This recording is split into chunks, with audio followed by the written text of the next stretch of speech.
Okay, we're going to get started.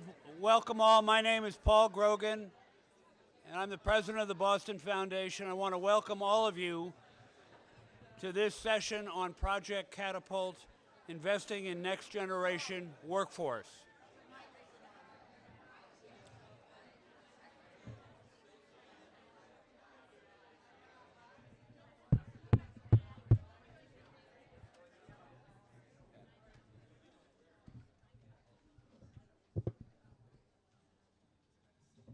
Well, thank you all for being here. It's a pleasure to see you. Obviously, there's more than casual interest in this subject. I'm Paul Grogan, president of the Boston Foundation. I want to welcome all of you here this morning for this important conversation. I see many friends and familiar faces in the room today. Welcome to all of you, but I want to issue an especially warm welcome for those who may be here at the Foundation for the first time. I hope it's the first of many, if that's the case. The Boston Foundation, as you know, is Greater Boston's community foundation. We've been around for over 100 years. And in that time, we've provided over $2 billion in grants to Boston area nonprofits engaged in a very wide variety of work to improve this city and create opportunity for those who don't have it.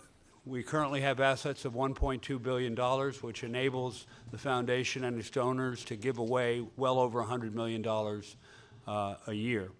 In addition to expanding capital that's available to the philanthropic sector, the foundation is a major grant maker, the largest in New England. And here in Boston, the foundation's grants have been responsible for the development of an astonishingly large number of what are now iconic nonprofit organizations working in a variety of fields across the city and the region. In addition to our stewardship of philanthropic capital and our grant making, though, we like to do things like this under the banner of civic leadership, helping the community define the challenges and opportunities we face and act on them. And today's subject certainly fills the bill in that respect. Jerry Rubin reminded me a couple minutes ago that in an op-ed piece I did for the Globe about 2 years ago, I said a tight labor market is a terrible thing to waste. And the labor market was already very, very tight at that point, but 2 years later, we know what's happened. It's tightened almost to an unimaginable level. But of course, that creates difficulties for employers who can't find people, but it creates opportunities for people looking for it. So this is, there's really never been a moment like this for our field. The Wall Street Journal reported over the weekend that it is the strongest labor market in 50 years in the United States. So we've got to do something with this. And part of it involves elevating this field for the good work it does and the necessity of strengthening it. And again, that's what today's session is all about. Another way to think about it is that there's an unprecedented alignment between the interests of employers looking for talent and those with talent looking for opportunity. And figuring out how to maximize this opportunity is really what today is all about. And I think there's a moral urgency to it. Another commentator on this situation said recently, if not now, when? When will the workforce field emerge, if not under circumstances like this? So we're very, very glad to be part of this energetic discussion that we're carrying on with all of you. I want to thank you for your interest and commitment to this issue. And we're going to have a great morning. In a moment, I'm going to ask Marybeth Campbell, the executive director of the award-winning SkillWorks program, to come up and talk, and she will get us into the program, which will include a terrific panel. And we hope to emerge from this 2 hours with a real sense of direction and an even better definition of what the opportunity is. So again, thank you for your commitment to this. And let me ask Marybeth Campbell to come up. She's the executive director of SkillWorks, which is an award-winning job training program we've been operating for some time. and was the basis for the National Center for Workforce Solutions. So we're very, very proud of SkillWorks and hoping to build upon it. Marybeth.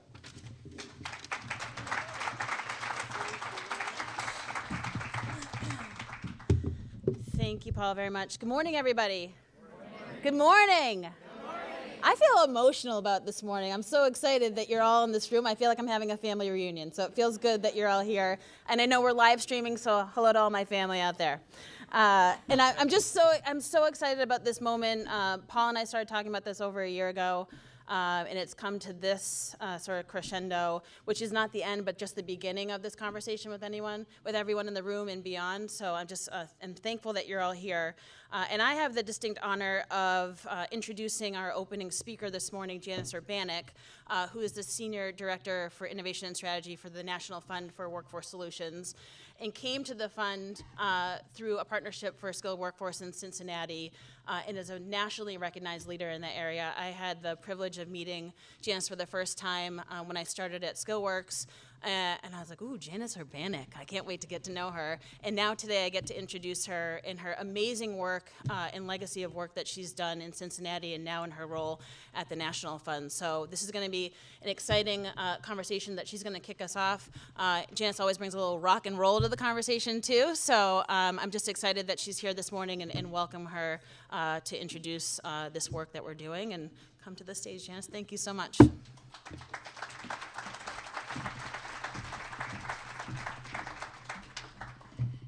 All right. Well, thank you so much, Marybeth. Good morning, and thank you so much for inviting me to speak with you today. The work that the Boston community is getting ready to do through the Project Catapult initiative is truly impressive, and I think can be a real model for the entire workforce development space. I want to thank Jerry and the JVS team for your outstanding work that I think will really benefit the field.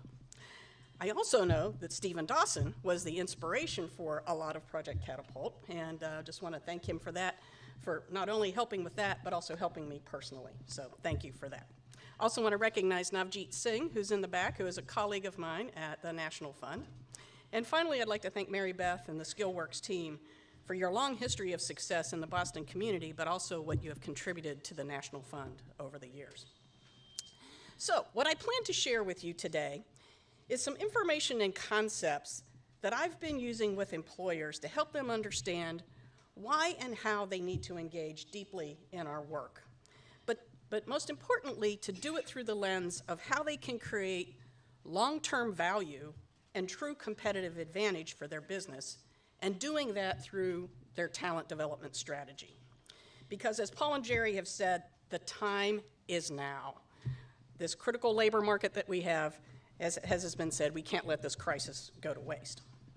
So for many of you in the room who are in the workforce development area, you already know this, that employers can't do this work alone. They need help from all of us. They need help from you. And the direction that is being provided through the Catapult papers, I think, can be invaluable for each of you in the room as you think about your internal capacity and how you can grow and develop, but then also how you can work as a network to support employers and help people get the skills that they need in good jobs and the talent that employers need to compete. So just a few words about the National Fund. We are a network of 32 communities across the country who for over 11 years now have been doing exactly what you are doing here in Boston. That is driving the policies, the practices, and the systems changes needed to help people get and keep a good job and help employers get and keep the talent they need to compete. So let's get going. As we think about this current workforce crisis, or if you Google, talent shortage or whatever, what you frequently see is the skills gap, right? Everybody's talking about the skills gap. We also hear a whole lot about, parents aren't telling their kids to go into certain industries like manufacturing or construction or supply chain. So there's this awareness issue where, everybody's got to go to college. We also always hear about barriers like affordable, accessible childcare and transportation. All of those are very real issues. One thing we don't talk a lot about is intimate partner violence and how that is a barrier, especially for women, to get and keep a good job. We did some research in Cincinnati a few years ago, and upwards of 50% of women who are going to an organization to get workforce training, up to 50% of them have someone in their life who's exerting power and control on them to keep them from advancing. In fact, a local home health care agency surveyed their organization, and 75% of their home health care aides had some experience with intimate partner violence. So as Catapult talks about untapped labor pools, and you think about women and how women are not being tapped to their full potential, I believe that intimate partner violence is one factor because it is so prevalent. But the other thing that is getting increased attention, but not necessarily by employers, but it's moving up, is that people can't afford to get the skills that they need, or frankly, they can't afford to take the job. Okay. A lot of employers wonder what I mean by that.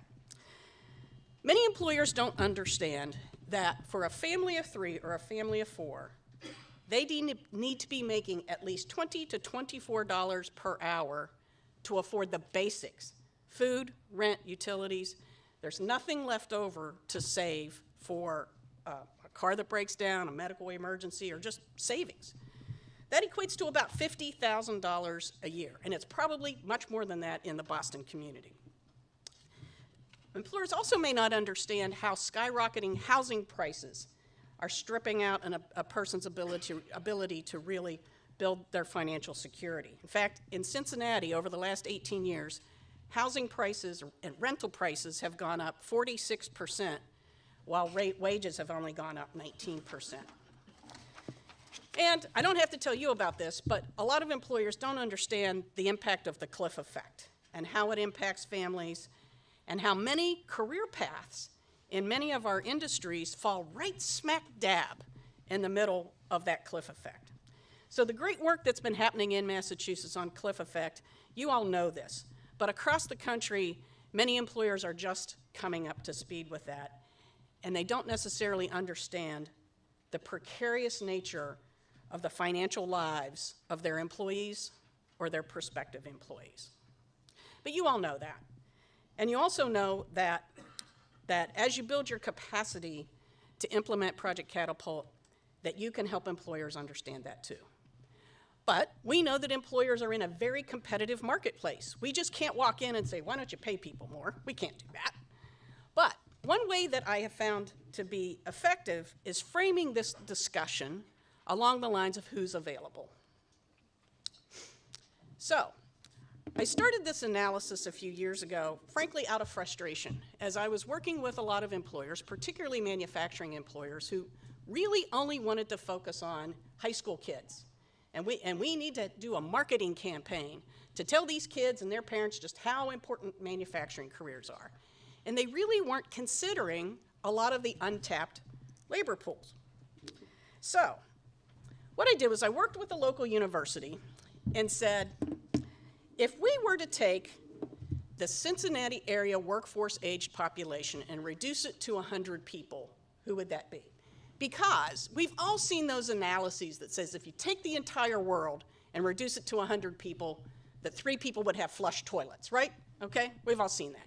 So this was an approach to take something that people already knew about, but translate it to this workforce challenge. So, if we take age 20 to 65-year-old people in Cincinnati and reduce it to 100, who are they? 72 of them are employed, and 28 are either unemployed or not looking for work. So the 72 who are employed, they're working, right? So, boom, let's take them out. Of the 28 who are left, who are either unemployed or not looking for work, 21 are not looking for work, and in fact, 20 of them have not looked for years, and one of them is that classic discouraged worker who has tried in the last year but has given up. Now, this analysis didn't tell me why folks weren't looking for work. It could be that they're in jail, could be that they're in college, could be that they're a stay-at-home parent, could be that they have a disability. This analysis didn't tell me that. But for all intents and purposes, These 20 are not in the workforce, right? So take them out. So now you're left with seven unemployed people who are looking for work. Well, 3 of them are women. Many of the industries in which I worked when I was in Cincinnati, manufacturing, supply chain, IT, had a very low representation of women. So women weren't necessarily looking to go into those fields, or those employers may not be specifically looking for women. So to stir the pot a little bit, I took women out of this. So now you're left with 4. Now you're left with 4 unemployed people who are looking for a job. Men. One of those men doesn't have a high school diploma. Now we all know that that is a barrier to entry, so we got to get rid of him. Now we're left with 3 unemployed men who have a high school diploma who want work. Well, one of them has an arrest record. Depending upon what that arrest record is, he may not be eligible to work. So boom, get rid of him. So now you're left with 2. We started with 100. You take out the people who are working, you take out the people who aren't in the workforce, you take out women, you take out people who don't have a diploma, you take out people who don't have an arrest record, or who have an arrest record, you're left with 2. So then this gets to the whole point about high school students. So every year, there are, at least in Cincinnati, on this relative basis, 2 people graduate from high school. One of them's going to go to college, because about half of our students go to college, so then at least 1 more. So what's the point of all of this? And again, it's all on a relative basis.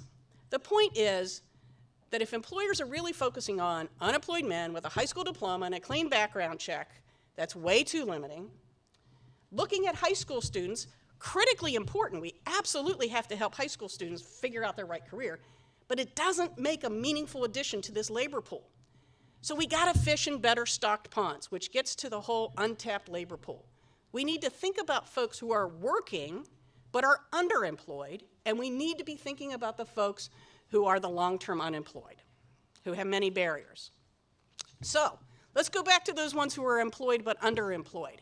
In Cincinnati, about 30% of the people who are working are considered underemployed. So on the stick figure basis, that's 21 of those little stick figures. That's 10 times more people than the unemployed men with a high school diploma and a clean arrest record. So what an employer needs to think about is how can they create a value proposition, how can they create a culture that will incentivize someone to leave where they're currently working to come work for them. And if we look at those 20 of the 21 long-term out of the workforce, employers need to be thinking about working with organizations that serve immigrants, that serve women, that serve people with a criminal record, people with disabilities. And not only how do they create that culture to attract these folks back into the workforce, but also support that transition back into the workforce because they've been out of it for a long time. So what this boils down to, a lot of times when I was in Cincinnati leading that work, I was viewed as this is a social service thing. This is not a business thing. I submit to you today, no. This is a business issue. We need to think about it and talk about it as a critical business issue because frankly, solving this talent issue begins and ends with the employer. Because people have choices now. People truly, everybody is hiring. And so the market has shifted. The labor market has shifted from a buyer's market to a seller's market. And an employer needs to think differently about this. What they need to do is they need to, and what we need to help employers do is help them create a talent development strategy, but one that is totally integrated into their business strategy. It's not an initiative, but they can't treat it as an initiative because we all know initiatives come and go. But if you integrate something into a business strategy, it has some staying power. So let's look at this from a business standpoint and thinking about this from a long-term value and competitive advantage. Any business has 4 elements. They have a product or a service, they have a customer or a market, they have the talent that works for them, and they have some operational strategy. And they measure their performance in a number of different ways. Profits, EBITDA, customer satisfaction, the list goes on. And what employers know is when all of those elements interact together in a really holistic way, they hit that bullseye. They hit a bullseye when they align their people, purpose, and values, and it really drives operational excellence and innovation. Today I want to talk about the intersection of two of those, because we can't talk to employers about their product or service or their customer. That's not our space. But we can talk to them about talent and how that intersects with operations. So let's talk about these four factors: sources of talent, job design, operations, and benchmarking and contracting. So on the sources of talent side, we just talked about the need to fish in better stocked ponds, right? To tap into those labor pools. So what if employers thought about this as a market issue? Anytime an employer is thinking about, or a business is thinking about going after a new customer, a new client, going into a new market, they do Business 101. Business 101 holds that there's three things that they focus in on. First of all, they do a segmentation analysis. They look at that new market or that new customer and they say, am I working in the automotive industry? Or am I going after an aviation firm? Or am I going after financial services? And what is the unique needs that this new potential client or market has? Then they create a value proposition. They say, how can I meet the needs of this new potential customer and do it better than my competition? And then if they're able to win that business, they then think about how do they continue to provide value after the sale so that they keep that customer forever. So that's what a business does every day for their base business. What if they applied that same thought process to the marketplace for talent?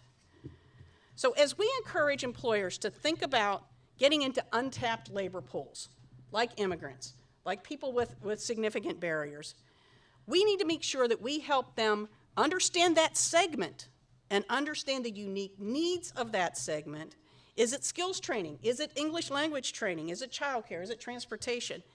And then help the employer create that value proposition. Help them to come up with paid training or a shuttle for transportation, and help them do it better than their competition.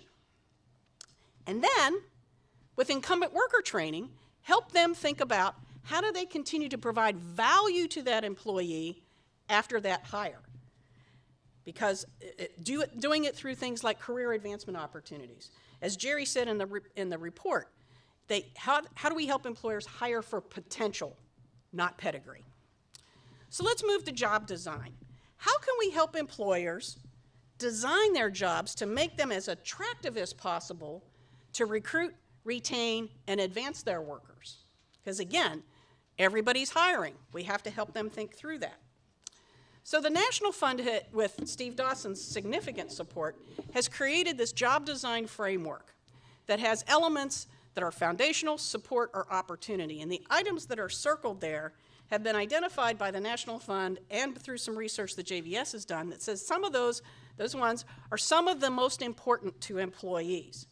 So how do we help employers think through this menu of options, but particularly the ones that are circled, to help them think through how can they design their jobs to best meet the needs of their employees? But the key factor here is the employees need to be involved in identifying and designing the interventions. They need to be involved in that co-creation to make sure that it's relevant and meaningful to them. Which then leads to core operations. From the research that has been done by Alan Robinson, 80% of a company's potential comes from ideas generated by frontline workers. And you all know Zainab Tan's work shows that when you have a deeply engaged workforce that feels cared for, companies can identify and make operational improvements that fall to the bottom line, help move that company's profitability. So when companies invest in workers as assets to be leveraged, not expenses to be minimized, that's a key mindset shift, those employees become true partners in growing the business.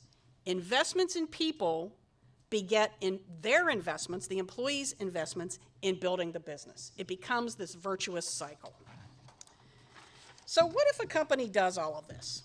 Does it really matter? Can you really measure it? The Aspen Institute and Working Metrics has created a tool that takes wage and benefit data and diversity data from a company and benchmarks a company's performance versus the national average for their industry. And when they do that, they get a scorecard that looks something like this, that gives an overall star rating of 1 through 5. 2.5 is average. 5 stars says that you're significantly better than national average. 1 star says you're significantly worse. But it breaks it out by job growth, retention, earnings, wage growth, as well as how your benefit package stacks up. And then if you input diversity data, it breaks it all out by race, gender, and by wage band. So a tremendous amount of information. So with this kind of data, a company can identify areas of strength, i.e. competitive advantage, but also areas to improve. This will help them identify, do they have a retention issue? Do they have a wage growth issue? But also, this tool can be used by supply chain sourcing decisions, by like major institutions or public institutions to make better sourcing decisions. And it can be used by investors to make better investments.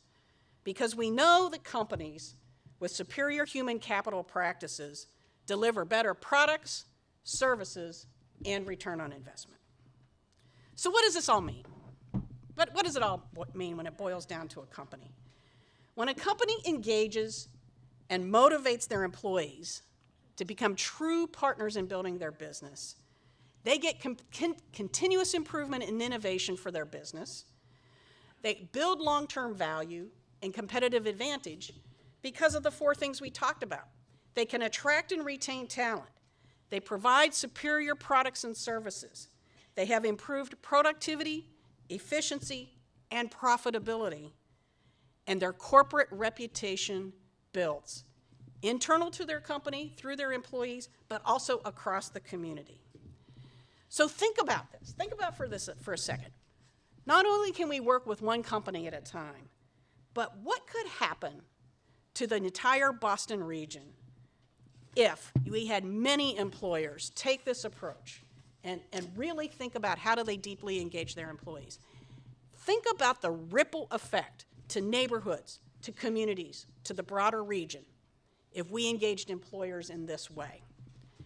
We would drive economic stability, better neighborhoods, better schools, access to healthy food, healthy families, true inclusive prosperity. Thank you very much.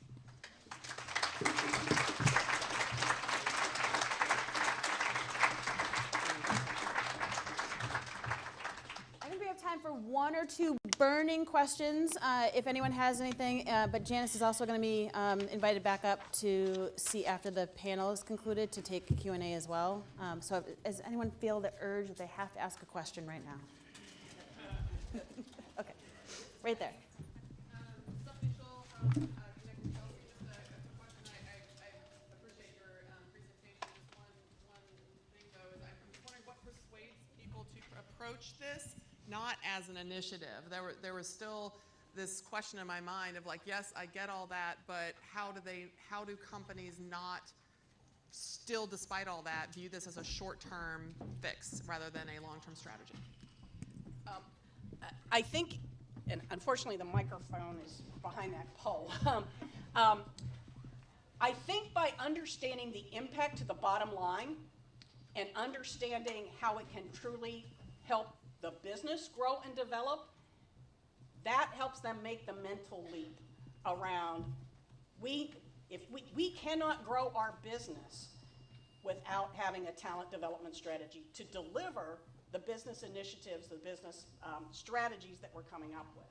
So it's not a one and done. It's a continuous conversation with the key leaders in the company to help them make that mindset shift. But you just keep taking it to the bottom line business impact and how it can move some of their metrics. So you looked at some of those metrics around EBITDA or retention or any of their profitability.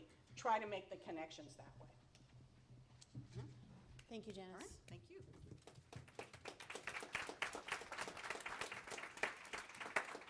Okay. And we're going to invite you back up after because I'm sure there'll be more more thoughts and questions. So again, welcome everyone. Thank you so much for being here. We have a great panel here this morning, and I'm going to let them generally introduce themselves, but I'll just go down the line really quickly. To my immediate right, we have Jerry Rubin, President and CEO of Jewish Vocational Service, and author of the Catapult papers. I know you've all read the papers. There'll be a quiz at the end of the panel. But they're actually in book form now outside. There'll be opportunities for you to grab copies and put them under your pillows tonight. To Jerry's right, we have MJ Ryan, who's the Director of Workforce Development at Partners Healthcare, and also Chair of the Healthcare Careers Consortium in partnership with SkillWorks and the Boston Private Industry Council, and a great partner to a lot of organizations in the city. To MJ's right, we have John Pepper, who came all the way from Vermont this morning. I think he gets the prize for longest drive, possibly. So thank you for being here. John is the founder and co-chair of Bo Loco.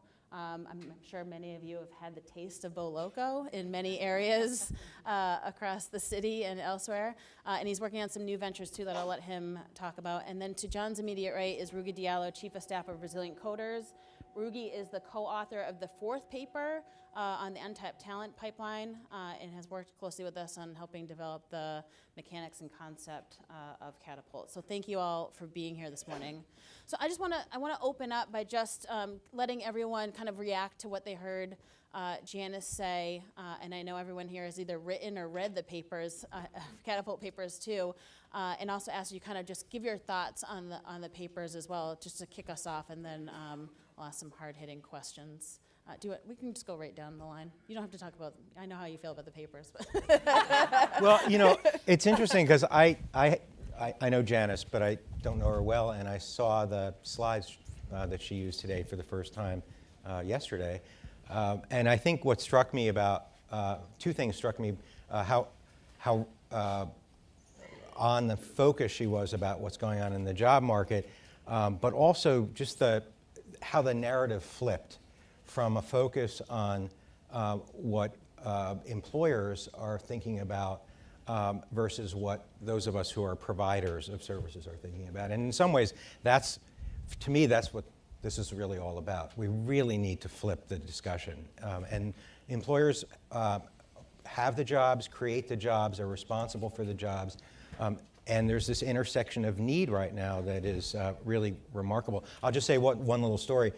This morning I was taking the train in, and I was on the Orange Line, and I was getting off the train, and I looked at the train going the other direction, and the entire train was covered from one end to the other with an ad for the new gambling casino, which is about to hire 5,000 people from the hotel and restaurant industry. Where are they coming from? So that kind of said it all to me in the train ride. And why are they advertising on the Orange Line, right? That is the whole analysis of what's going on, both the challenge and the opportunity. MJ. I'm going to build on what Jerry just said, because where they're coming from, if we don't pay attention, is Partners Healthcare.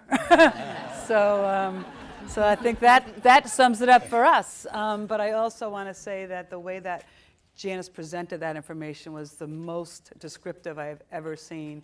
And with her permission someday, I hope to steal them and show them to our human resources directors, because it was just so, you get it. You've heard it, you've seen it, but to see it like that was amazing to me. And I hope that we'll be spending some time together, and I'll be doing some stealing. Thank you. I'm from Cincinnati, so it was fun to hear about my hometown. And we probably know a lot of people together, is what I gathered as I listened. I loved when you said can't afford to take the job. We employ, today we're down to about 150 people at Boloco. But we often talk about, so they are there, so obviously they can afford to take the job. But what happens after that is, one of our big missions is how do we move people beyond the job that we provide, right? A place like Boloco and so many others only have a certain amount of growth we can give people. And the few that like to stay, we thank God for them. But in general, we look at our mission as how do we get people either up within the organization, which is, the funnel gets pretty tight quickly, or more importantly, out. And so that's where we turn to JVS and others. And what we found very quickly is they can't afford the time. What they can't afford is to go take any time off of a job that doesn't pay living wage to go develop themselves. Therefore, and this is, you know, a 15-year revelation at this point, but we have to pay them to develop themselves, which has been, you know, a combination of state grants for the actual services, but then we actually realized the only way we're going to help people achieve our mission is by paying them. They couldn't afford to develop themselves. They can't afford to take English lessons. They have to work. They have to make money to pay some of their bills. They don't even pay all of them. So anyway, I just love the analogy. Can't afford to take the job. It's so true in so many ways. Yeah, so Janice, thank you for this presentation. The first thing that I loved was the graphic with the 100 people. I honestly want to do the same thing with our employers, just like this is your pool. I think that's very useful. And also it's useful because we talk about how we have to center a lot of our discussions around the employers, but part of that discussion is understanding what the pool is. Who are the people we are serving? What we're trying to do is economic empowerment and inclusion. And so who do we have to include, keeping in mind what are the barriers that they have, and to make sure that we really serve them in the best way and that the employers are ready to include them as well as possible. And so it is our role as a workforce development system to clarify that for them. So I think that presentation was you know, a condensed and first step in that direction. And so as a space, this is something that we need to talk about. Thank you. So Paul is often quoted as saying a tight labor market is a terrible thing to waste. I quote him as the inside the office quote is how this all started is he was kind of pacing the hallways after generating that quote saying, we need to do something, Marybeth. We need to do something big in workforce development. And so I think that we have the great fortune here in this region, in Boston, Greater Boston specifically, of having an immense infrastructure of training and education providers. We are really lucky, and we are often, specifically through the National Fund for Workforce Solutions, often cited as being great models and replicable models across the US. We're looked at, people come do site visits all the time. We take them to JVS, we take them to Resilient Coders, we take them to Justice Start. I mean, I'm looking across the room and I can name 15 or 20 organizations just in my line of sight right now who could all be talking a lot about this work. But Jerry actually approached us. It was a great alignment of timing as we were contemplating kind of building the mechanics of Project Catapult, which I'll talk a little bit about more later, but you're already getting a taste of it with Janice's presentation. We started talking, we had a number of stakeholder meetings and groups and getting sort of insight and perspective from employers and providers and job seekers alike to try to sort of fulfill this idea.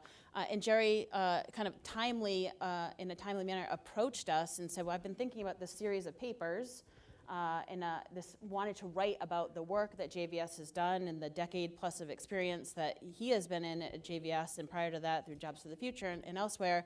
And I want to get this out. And Janice referenced him earlier, but Stephen Dawson, also a support to the National Fund, but co-founder of PHI.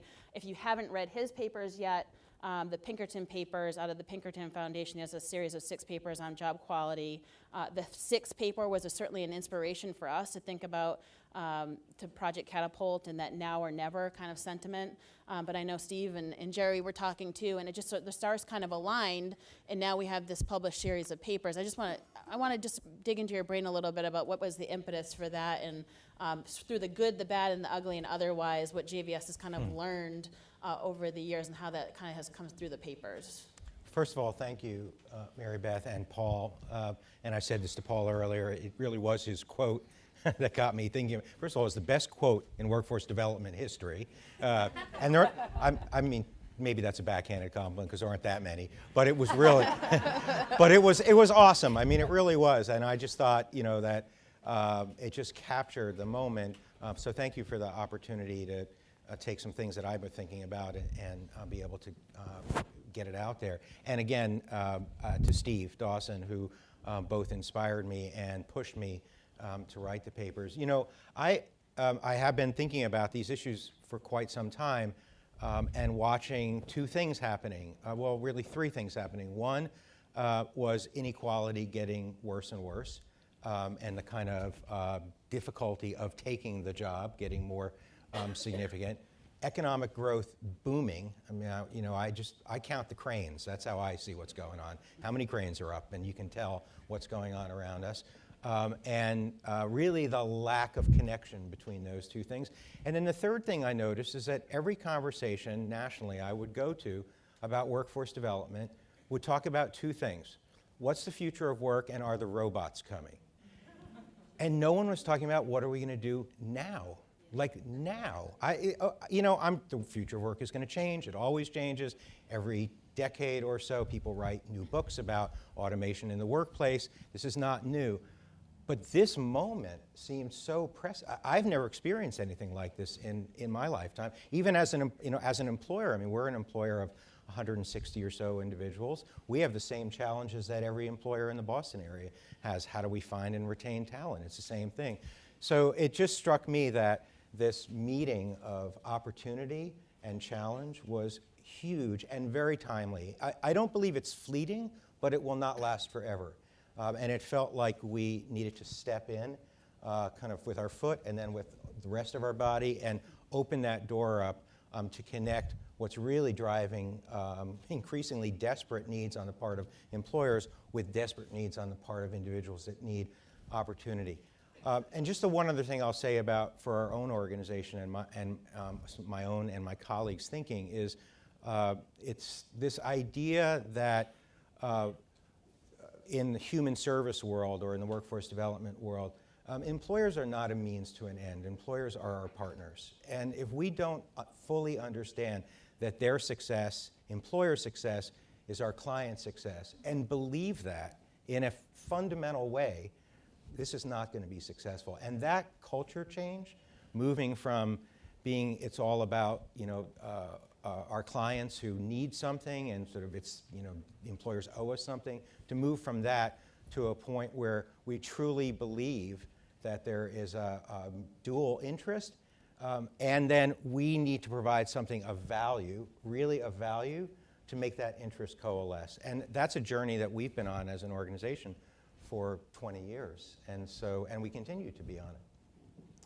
Rugi, I'm gonna go to you next because Resilient Coder sort of represents the other end of the continuum in terms of scale and size of your organization. So we have JVS and a few others in the room that are much larger and more funded resource organizations that serve in the thousands of individuals a year, but are also, as Jerry just said, employ 160 plus people. Resilient is much smaller, but you're facing and seeing the same thing in the pace of your own evolution in the short time Resilient has been on the ground has been really rapid. Can you talk a little bit about, just as you've condensed our many conversations in this morning's presentation and the remarks already, how Resilient is actually positioning itself similarly, even though you're a totally different type of organization? Right, so Resilient Coders, just to give you an idea of scale, is a team of 5 and operating in a very specific space. So what we do is we train young adults of color in software engineering. It's very specific, and that's the main thing that we do. And the team of 5 that we have all come from the for-profit space. Most of us are from the startup space. And so from the beginning, when we arrive in that space, the question was, how do we make the tech industry, and especially in software engineering, more diverse? And so from the beginning, our vision was always very centered on the employer, and that's one thing that we have in common with JVS. In terms of, and so that also means that a lot of the contacts that we had from the beginning were other startups. We were able to build momentum within the industry from the beginning. And I think that's the main reason for our rapid growth. In terms of challenges, though, and we talked about it a lot with Marybeth, one of the big challenges is that we're small, which means that we don't necessarily have, for us to grow, we have to continue to grow with employers, and we don't necessarily have we're still building our track record, right? So JVS has, in the papers, explains that you've had a really long relationship with a lot of employers that you work with, right? So it came from reskilling their employees to actually providing talent. For us, when we approach employees, we've only been around for 4 years. The other side of it also is in terms of the way that the workforce development space works. This is something that's completely new to us, and we are trying to implement ourselves within a system that still is very focused on organizations rather than looking at the system as a whole. So to give you a very concrete example is when we think about funding, right? So when we think about funding, it's very important for funders and for different organizations to talk about collaboration.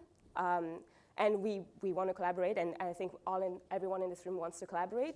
But the incentives are not necessarily there for us to grow within the system, in the sense that at the end of the day, if I say that I'm collaborating, I'm the only one who's getting funding. The people that I'm collaborating with are not getting the funding that I'm getting.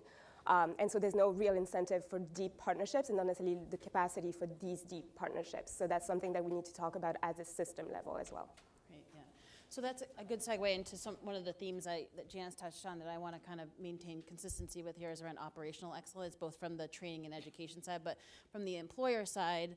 And John, you kind of started to talk about this a little bit in terms of supporting the access to the job and staying in the job. And using Boloco as a sort of a springboard into the next opportunity, how do you define operational excellence as it comes to your workers and supporting the front line that you are employing through job quality and strategies to ultimately advance people out of Boloco?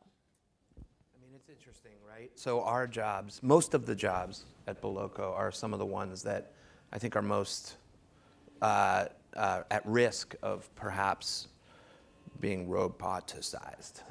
There are a lot of movements that take place within operational excellence, and so I speak about this a lot, which is talent sometimes in a business like ours doesn't even really come up as a theme. Correct. So operational excellence in our industry is exactly what you would think it is, which is just kind of a well-oiled machine, which is a scary way to look at it when you think about robots, right? And so the question, that we look at is, and this may not even answer your question, but I'm going to go where I got to go. So go for it. Go. And it's a little bit related to what Janice was saying is, we're not looking out there for those talented people who are available. I actually look at it very differently today, and I say, who's not just available, but who's here? Who's here right now? And why are you here?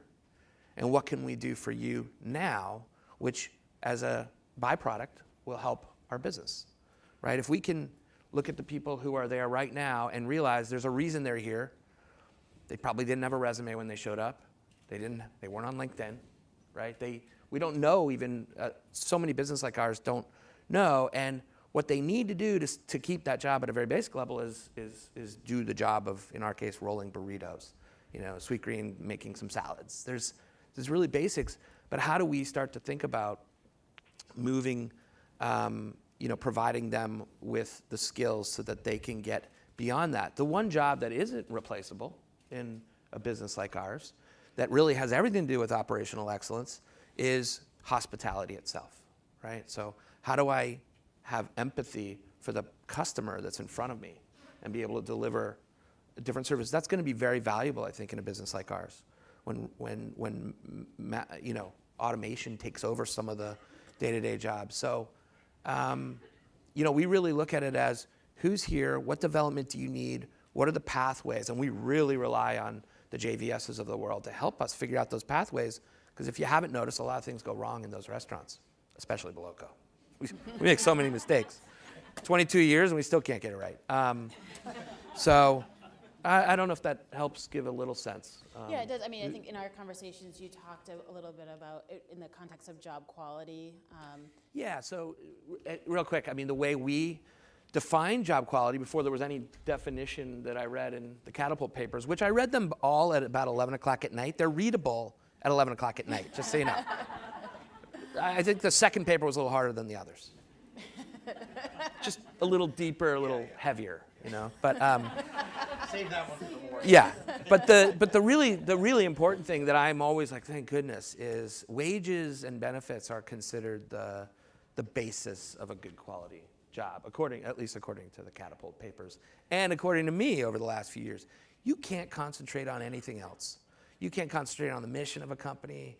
You can't concentrate on your own future if you can't be at work and be thinking about how am I going to pay the bills, or how am I going to get my kid, or how am I going to do anything if you're not being paid enough and your benefits aren't high enough. So our main focus and I am very careful thinking we even provide good jobs, but we do focus on the wage. I've always been not only an advocate of increasing the wage governmentally, but like, how do we put profit at risk? You know, that's why Beloco's a B corporation. We're a Delaware benefit corp, right? We believe in a triple bottom line. The downturn, unfortunately, the narrative's got to change. When the inevitable downturn comes, it can't be those who have the least that take the hit. It's got to be the shareholders at times who, when something's going to go, the people with the money probably need to go take a little hit first, right? The owners, like me, need to kind of take a hit. The employees can't afford it. So that's why the wages are going to be so important. That's why the movement of B Corp and benefit corps and all that are inspiring and yet still very fragile. So MJ, I'm going to ask sort of a similar question of you. And again, much like JVS and Resilient Coders, Partners is one of the largest employers in the state, sitting next to an employer of 150 people. And you've worked with JVS as an institution for over a decade, probably. Many decades. And through the economic ebbs and flows, too. Can you talk, in other not just JVS, but other organizations, can you talk about some of this, the benefit of working with a provider that is thinking in a B2B kind of pedagogy and approach, but also like what's been the benefit of working with community-based organizations as a whole? Right, so thank you, Marybeth. So to take a quick step back, the whole idea about get them while they're in pain, I got into this field because I was in pain. I was a clinical leader in a hospital in an area where there was a horrible high demand for staff and inability to function. And so accidentally, I stepped into this world, and immediately I was embraced by community-based organizations, by funders, by the Boston Private Industry Council, by JVS, and by many, many organizations who gave me an awakening that they could help solve this problem. And they continue to do so. I've been now doing this for getting close to 20 years, which is shocking to me because it was going to be a temporary move. Then I realized that this need is important, and it's important to stay connected to partners who have connections with the community, who we can focus on a dual success, the success of those seeking jobs and our business imperative to fill important jobs and to create long-standing pipelines that are culturally competent, that are diverse, that are skilled in the way we need them to be skilled, that are, we look to our partners for lifelong learning, to provide lifelong learning, so not only into our organization, but as you said, up. So when you're employing close to 80,000 people, you have to realize that part of the pool that you're searching from, you already have. So they're yours to lose to the casino at Encore, or they're yours to keep. And how do you continue to do that? So when we need employees, we look to our community college partners, we look to our, our neighborhood partners, and we look to our training organizations. And then once we have those folks, we look to folks like JVS, who not only help us bring them in, but move them up. And if you don't continue to nurture those partnerships, you're on your own, and it's not what we do best. We try to provide healthcare, research. We want to serve patients and families. We need partners to help us get the right people to do that. I'm going to stay with you for a second. Are there, as you've, in the 20 years, so you started really young. Yeah, I was 5. 5? Yeah. 5. I was going to say 8. Yeah, easy. Good thing we know each other well. I think you've seen a shift also in how the work happens. So speaking of the changing nature of work, I mean the work of how an organization like JVS or others have done their work with employers. Can Can you speak to what you have observed, and then also kind of parlay that into what are the key attributes that are the consistent things that we all need to be thinking about? I think Janice laid some of that out a little bit, and the papers certainly do, but what have you observed that are the most consistent, effective things? So first of all, I think that the move from the good thing to do, the nice thing to do, being a good corporate citizen, being an employer of choice, to we desperately need you, Jerry, come over today, we have no CNAs, is a huge move.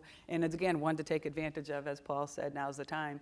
And I think the consistent things that organizations like JVS, organizations like Project Hope, longstanding partners that we've had, are that they take the time to understand what we need. So when I first branched out from my radiology-focused project to say, okay, maybe I'll stay in workforce development, we were in a time of employment that was completely different from now. And we worked with community-based organizations who were hounding us to take the people that they were training in the way that they were training them and give them an opportunity. And while you want to do that, you also have the other end of things where you're serving patients and families, and you have to serve them at a high level. We have a community program where we train residents. It's been a good 20 years that we've partnered with many organizations in this room to train people from the community into jobs, into support service roles into our organization. And when that started many decades ago as a welfare to work program, it was, let's help folks, let's get them in. And then we realized quickly that we might get them in, we're not going to keep them because they don't meet the company's standard. They may not have the work readiness skills to show up at work every day, to be on time, and they don't have the supports to make that happen, as people have said. They might want to come to work, but there might be many reasons that they can't. And so understanding that with community partners like Jerry's and others, but also working with our hiring managers. So even if we, as a workforce development group within partners, want to train people, want to give people opportunities, if we don't work ahead of time with the managers to find out what are the skills you need, but not only the skills and competencies, but what are the attributes you need in somebody, what do we have to do, what bar do we have to set, and how do we work with other organizations to help people meet that bar, for even us to start training people that will be hired and kept is a big deal. So we went from welfare to work where people weren't being retained to sitting down actually with managers, thanks to SkillWorks and other funders, to help us really look at, all right, let's get people opportunity, but let's align the right people and let's give them the right training so that opportunity sticks. And so that's a huge thing. So JVS has been on that journey with us, and they've learned that, okay, you know, it's nice to help people, but we better sit down and find out what the culture is. And even within partners, we have many member institutions. They all have a different culture. They have different expectations. They have different eligibility requirements. And if those aren't met, people don't get jobs and they don't stay in them. So JVS has learned over time to actually embed themselves. You know, we have people at Mass General Hospital who everyone assumes are at Mass General Hospital employees that are actually JVS employees, you know. And I work directly with JVS, and our folks at the Brigham work at JVS, Spalding. All of our institutions work with them a little bit differently. We also work with other community-based organizations differently. But the key is learning what our business needs are so that the folks that come in will succeed. And I think that's huge. Not just the needs, but the culture and how to best approach folks. And now we've become reliant on organizations to help us find the people and train the people that we need. Jerry, I'm going to go to you, and I think it was the second paper. The one that put John was asleep. No, he read it the next morning. And Rugi, I'm going to just prep you to sort of ask a similar question to you too. But can you talk about the forensics around this a little bit, around, you know, the scale versus impact question? As funders, we're constantly saying, like, we need you to get to scale, we need you to get to scale, but we're only going to fund the seats in the classroom. But the reality is you need other infrastructure support in order to really get more impact, not just the quantitative outcomes. In light of what MJ just said around the evolution that she's witnessed as an employer partner, can you talk about from 2000, what did JVS look like in 2007 compared to what it looks like today, in sort of the forensics of your staffing and your whole philosophical kind of approach to how you've integrated business services and employer engagement and sort of some of those examples? Yeah. Well, first of all, we're bigger. We're more than twice the size we were then. And that gets back to this issue that I was talking about earlier. We're as much up against it as every employer in town, which is we also have to recruit, train, retain, and advance talent, and we've had to get better at that, frankly. I mean, when I first came to the organization, we had a part-time HR person. Like, that was it. And now we have an HR department, and which is largely drawn actually from private industry, because the techniques and approaches are much better developed in private industry, frankly, in my experience, than in the nonprofit sector. So, and that costs more.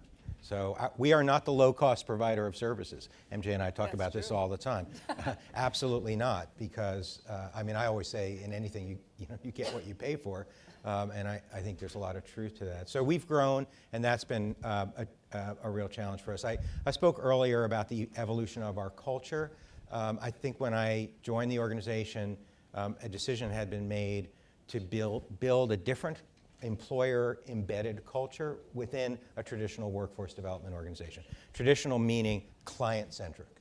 Like, it's all about the client and what happens to them, which is enormously important, but as we just heard, it doesn't quite work if you're not matching up with what the employer. So we actually started a business services department, mostly drawn from people from not our field, and began building a culture. And over the last 10 years, I'd say we've been migrating that perspective throughout the organization. Good timing, because all of a sudden, 2 years ago, employers we've been working with for many years only on incumbent worker training said, oh my gosh, we can't find people, we need to find people. And if you're going to find people, you better understand what the hiring managers are looking for. Because if you, and I mean really understand, like down to the person who's doing the hiring, not the company, or certainly not the industry, it's just not that helpful. So that has been a learning process, and fortunately we have great employer partners that are patiently willing to teach us that. Around just the last thing I'll say about scale and capacity. I think that second paper I wrote to some degree out of frustration, because I've never seen a funder, public or private, that doesn't talk about scale and doesn't provide any meaningful solution to how to achieve it. And as a provider who's really interested in scale, meaning like, we have tens of thousands of people out there who could take advantage of the kinds of opportunities that we're talking about, and we can't reach them. This is intensely frustrating. Except maybe one funder. Yeah. There's that one. That's a big one. Well, the Boston Foundation, which is interesting, I mean, Paul talked about that. You're the most important funder in the area, funding many different initiatives and many different organizations. You obviously can't do this alone, which is one of the reasons why we look to, particularly in this situation, in this job market, to employers to invest, because it's mutually beneficial, and if we can provide something of value, we should get paid for it, and you'll get better service. So I think that issue of scale is a real challenge in our field, because the workforce development field has tended to be very, very small. It's in the tens and hundreds, not the thousands and 10,000s, and that's the scale that we need to be operating in. With all of the investments, like right now, a big issue for us is technology. Just a very simple example. If we are going to be doing more staffing for companies, we need staffing software. We can't manage on Excel spreadsheets. If you're moving from 10 to hundreds and thousands, we need to be doing what the staffing industry is doing. We don't have that kind of capacity. We're going to, but we don't have it right now. So that's, I think for all of us, that kind of capacity has to change. Rugi, you're vigorously nodding your head down there. I have a lot to say about this, but so there are three main points. The first thing is, I want to go back to what MJ said around understanding the client. So right, not understanding the industry or the company, right? So understanding the client, the hiring managers, their specific needs. That demands capacity, right? So for us resilient coders, for example, if we want to work, with each company individually and understanding each of their needs, we're going to need people to be able to do that. And so that means investments from our part, but also investment from the employer to be patient enough to sit down with us and go through this. So that's the employee engagement part. And then there's two other pieces that are more at the organization level. There's one other piece that's on the organization level first, which is recruitment. Jerry talked about it, and to be honest, we're in a very specific space where for us to be successful, we need to train software engineers, and software engineers who not only understand and come from the communities that we serve, are able to teach in those, the people who come from those communities. And that's very hard to find. It's already hard to find software engineers in Boston. That's why we're training them, and it's also expensive, right? So we have to understand that we also need the best talent as a workforce development organization, and so we need to be able to we need to be willing to pay for that talent. So that's another thing. And then the last thing that I'll talk about is we can't scale if the whole industry of workforce development doesn't scale with us. What I mean by this is that we're good at training software engineers, but we're not good at providing the wraparound services that will make sure that our students are successful, and all the other things that MJ kind of spoke about, which is will help with the retention. We're good at doing technical training. That's what we're good at. And so if we're going to scale, we have to scale with all the other organizations that provide those other services, and that's where funding also needs to think about it in that way. So you're saying that funders should be thinking about how to play to the strength of an organization, and then to your earlier comment in the beginning of the panel, really incenting the partnership across the lines of strength, so that there's more of a network kind of a shared customer kind of strategy. Yeah. MJ. And if I could jump on that with the funding, we also learned over time that without good coaching and good case management and strong wraparound services, no training would be successful. And you and I have had this discussion many times working with the Heart Consortium, others, and how they've completely increased their success by working with Mothers for Justice and Equality and others that can actually see the people in front of them, understand the barriers, address those barriers, and then they're ready to be trained and be employed. But without that, that needs to be included. John. So I want to build on something that's become near and dear to me, which is what Jerry was. Well, Jerry said two things in the last 20 minutes that resonated, but more than two, but I'm going to point out two. Fine. Okay. We've been with JVS for a long time, so I feel like I can. One was talking about just what led to the Catapult papers, this understanding of inequality getting worse and a booming economy, and the lack of connection between the two. The second one that I think you just said was, we can't reach them. There's gosh knows how many people out there. We can't reach them. And so, and then you talked about technology, right? And one of the things that I realized was, and it took me becoming an Uber driver in 2013 to realize, the power of technology and how fun it is to be an Uber driver.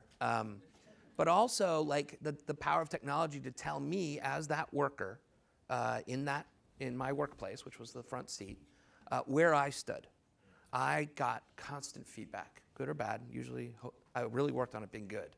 But I realized after that technology, it's great to think about making a huge difference with burritos or salads, but it doesn't scale that well when your mission is to actually create a movement of upward mobility and to connect these two things, right? And so one of the things that I've been focused on, so I own Beloco, but I don't run it, is focused on building a technology that has the exact same mission as Beloco, which is to improve the lives and futures of people who work in hourly positions. And it really comes through the connectivity that they lack, the lack of information that they have that serves them. So they don't know where they stand because most positions in restaurants and the 15 million other restaurants employees and the 70 million people who make 18 hours and less, they're not getting good, consistent performance reviews across the board. They aren't on LinkedIn.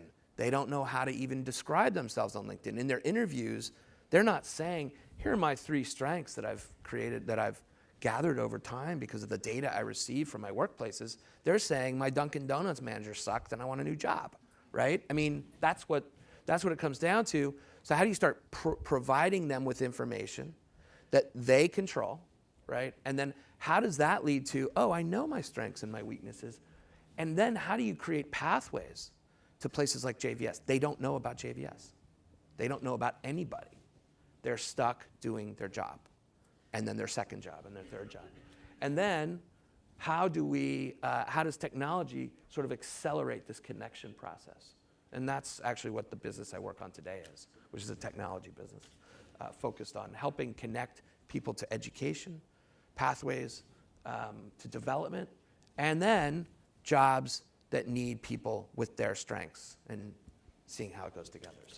So anyway. John, you're talking about, and I know Marie Downey's not here, she's represented by her staff, but if she's live streaming from Florida, I can hear her yelling from Florida, worker voice, worker voice. That's what you've mentioned, that you've alluded to this, and not just Marie, obviously, lots of people in the room, but I can feel the heat from Florida.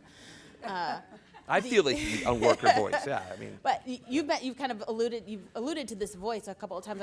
This is sort of a question I want to ask to everyone from the point of a job seeker seeking the right training program, a quality training program, using your coaches to assess the marriage of strengths and weaknesses and where someone wants to end up ultimately as they end up employed by partners or Boloco or anywhere else.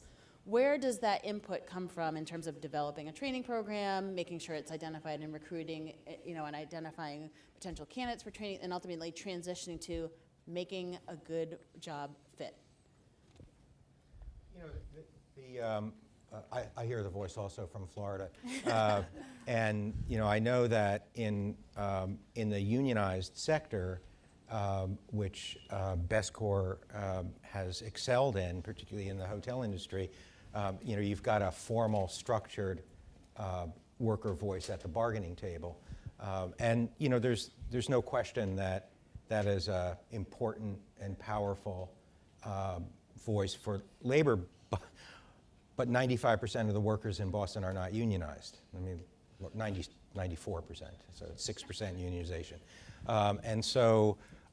You're in big segments of the workforce that we have gotten away from a formalized bargaining relationship where unions have formal representation. And I think that is the situation that we find ourselves in, which I'm guessing is going to be true for some time to come. But that said, I think there are huge opportunities to bring for organizations like ours and the employers that we work with, to bring the employer voice into the conversation that we're having. And I'll just give one example, which is that some of my colleagues have developed what we call a workforce needs analysis, which is basically coming in as a third party and asking employees in a company what's going on. It's not that much more, well, they're going to kill me. It is more sophisticated, it's very sophisticated. But that's basically what it is, because it's hard as an employer to really objectively understand what's going on in your own organization. You tend to be defensive and you don't want to hear it. And so I think this is an opportunity. It's all based on employee feedback. And what it does, in the cases where we've used it, and I think we would like to use this kind of tool more, is it shows huge revelation about where there's weaknesses and opportunities. Why are people leaving? Why aren't people coming? I think I used this case in the papers. We had a company approach us, willing to hire us to do staffing for them, and based on information not through a formal needs analysis, but through our own data, we basically said, sorry, we can't help you. You're going to be wasting your money, because some of your practices that we're hearing from employees who we helped place in your organization tells us, this isn't going to work. You'll have more people going out the back door than in the front door. Spend your money somewhere else. And so I do think that's a very important way. One, it's not technology. It's actually, almost pencil and paper. But it would be a really important way to give worker voice in helping us be a better provider and helping our employer partners attract and retain employees. So just one example.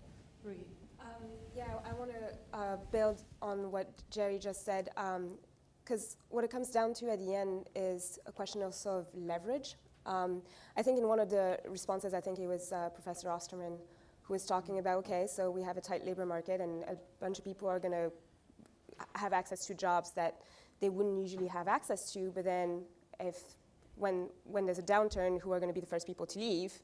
And so how do we make those changes last? And so at the end of the day, it's also a question of leverage. How can those workers, once that they're in a company, how can they have leverage to continue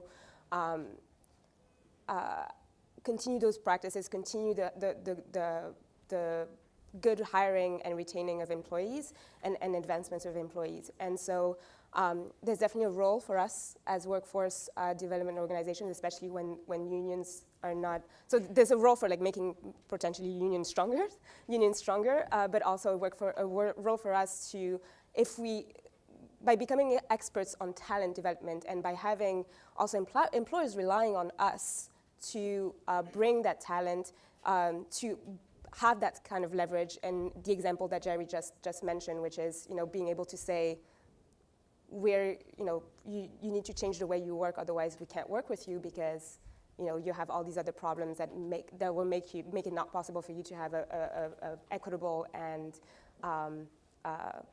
sustainable talent pipeline. So this last question for me here for now, and then we're going to open it up to some reactions from folks and then Q&A. And I will admit, in full transparency, I queued up some folks to offer some reactions, many of whom offered written responses that are published on the Catapult page, if you haven't had a chance to read those, in addition to the 4 papers. But this is kind of my last question, and it's a little bit more of a comment too. Our attempt here this morning in publishing the papers and getting Project Catapult going is to kind of change the nature of the conversation a little bit. And there's undoubtedly immense and amazing work happening across all these different things that we've talked about. And we want to support more efforts in deepening that work with sort of an eye towards agility, ability, resilience across the providers and the employers together to get to that high job quality, operational excellence.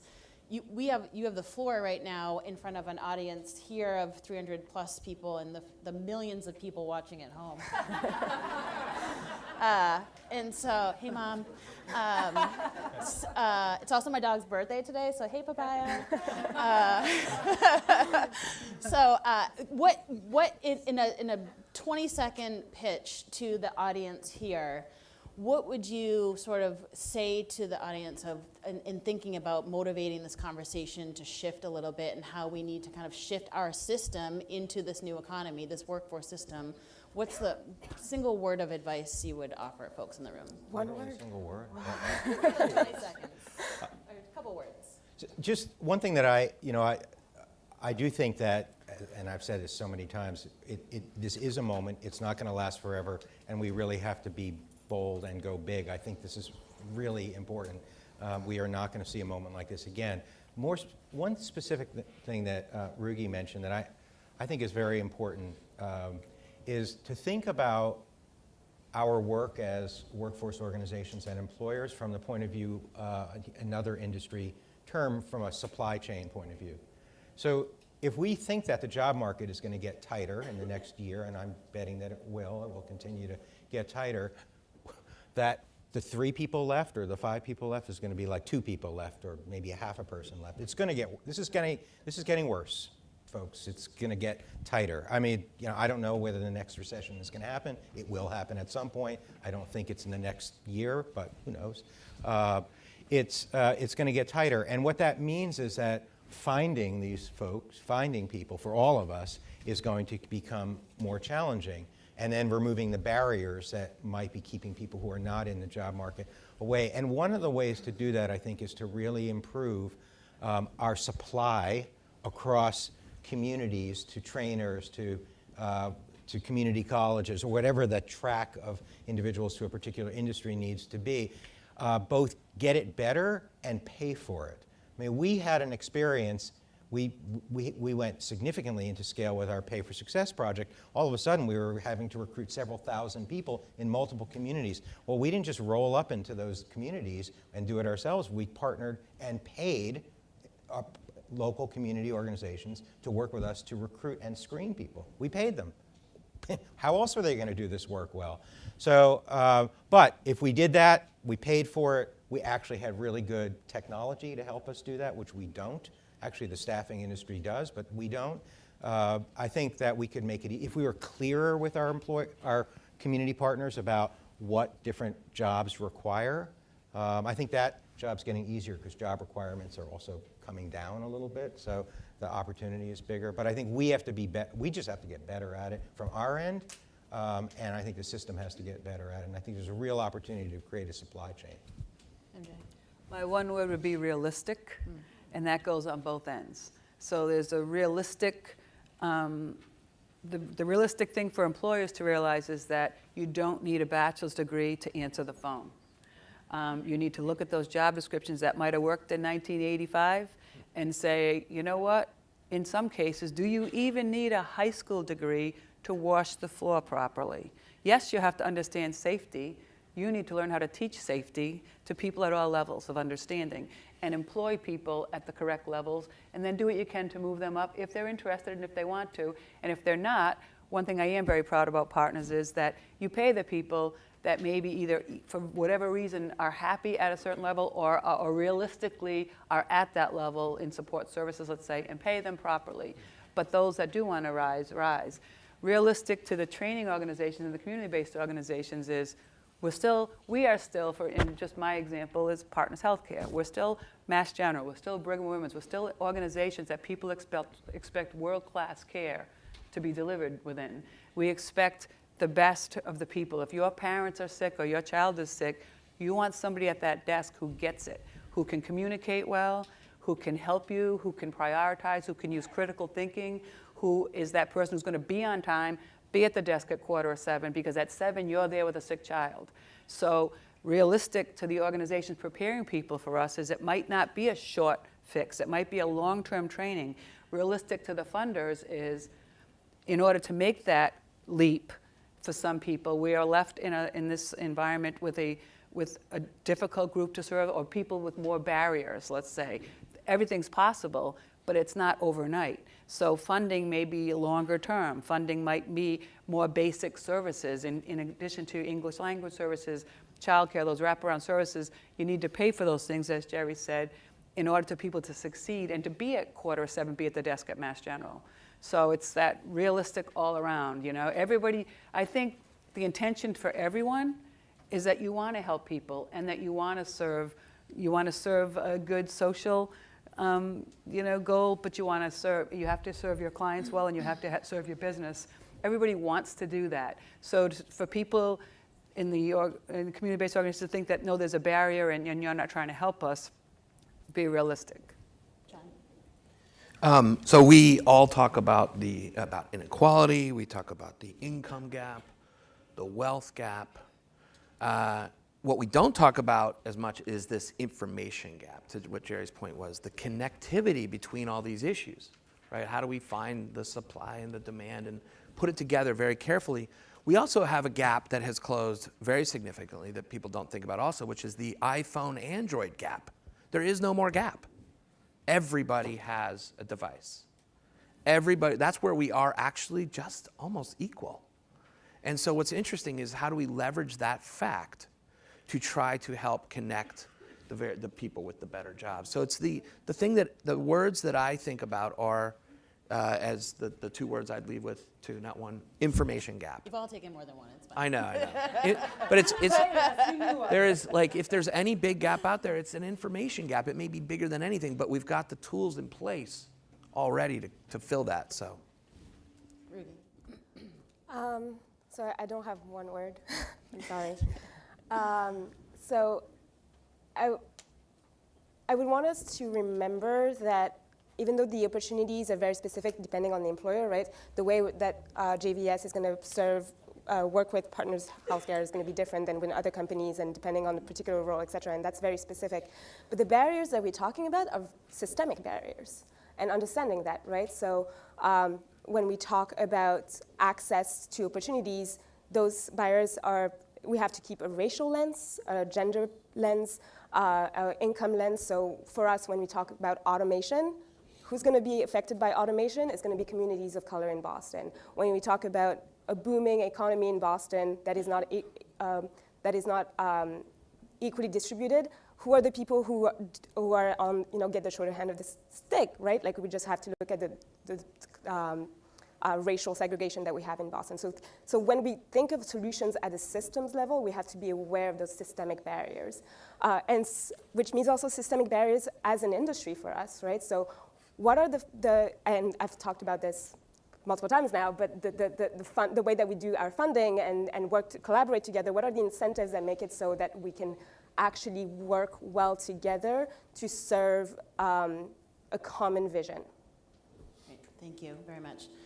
So I'm going to, I already see hands rising, so give me 1 second here. I just want to, before we transition, I just want to thank our panelists for participating this morning and for doing this and for all your work. Thank you.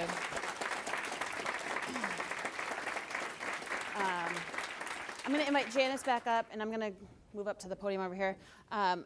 We have about 15 or 20 minutes for some reactions. I mentioned I queued some people up already to make sure we have a diverse array of stakeholder voice in the room. I'm going to ask you to be brief, and when I cut you off, it's going to be more awkward for me than you. So I'm going to start with reactions, and then we're going to take some questions too. But burning up front, Rainier Moquette from Advocate. You have a mic coming to you too. Do you want me to save the question for later, or do you want me to?